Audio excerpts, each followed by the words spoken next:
कई hit OTT series में ये काम कर चुकी हैं। सेक्रेड गेम से इन्होंने अपने करियर की शुरुआत एक बहुत ही बैंग के साथ की थी और आज भी कई सीरीज में नजर आती है, फिल्मों में नजर आती है, लेकिन अब ये देखी जा रही है एमएक्स प्लेयर प्राइम के शो पर जिसका नाम है राइज एंड फॉल, जहां पर इनका फॉल हुआ है और ये बेसमेंट में कुछ कंटेस्टेंट्स के साथ रह रही हैं और इसी बीच उन्होंने अपनी इमोशनल कहानी शेयर कर दी है।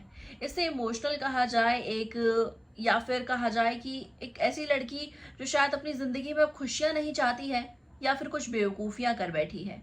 ये कहानी है उनके अबॉर्शन से जुड़ी, जहां पर कोबरा सेठ ने ये खुद बताया है, खुले तौर पर बताया है कि वो 30 साल की थी जब उन्होंने अबॉर्शन करवा लिया था। जिस शख्स के साथ उनका रिलेशन था वो सामने बैठकर ही उन्हें ये बोल रहा था कि मुझे ये बच्चा नहीं चाहिए, अबॉर्शन करवा दो। कोबरा ने कहा कि मैं भी उस रिस्पॉन्सिबिलिटी को क्यों आखिर झेलती अकेले, तो मैंने अबॉर्शन करवा लिया।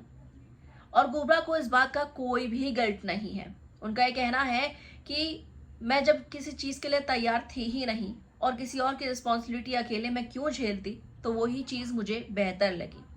कोबरा ने ये तक बताया है कि उन्होंने अपनी इस पूरी कहानी को अपने एक बुक में भी शेयर किया है जो उनकी लाइफ स्टोरी की है। कोबरा इसी के साथ ये कहती हुई भी नजर आई है कि उन्होंने अपनी जिंदगी में बहुत सारी तकलीफें झेली हैं। उनके परिवार में भी हमेशा तकलीफें ही हमेशा रही हैं। इसी वजह से वो ये बच्चा भी नहीं चाहती थी कि वो एक ऐसे माहौल में आगे बढ़े जहां पर कोबरा उसे वो सब चीजें दे ही ना पाए जो वो खुद अपनी लाइफ में कभी चाहती थी, as a kid, as a women.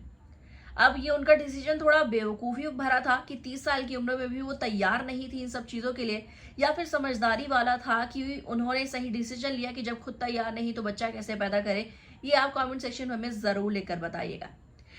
ये भी आपको बताते चले कि कोबरा ने ये नहीं बताया है कि जिस शख्स के साथ वो रिलेशन में थी वो आखिर कौन था।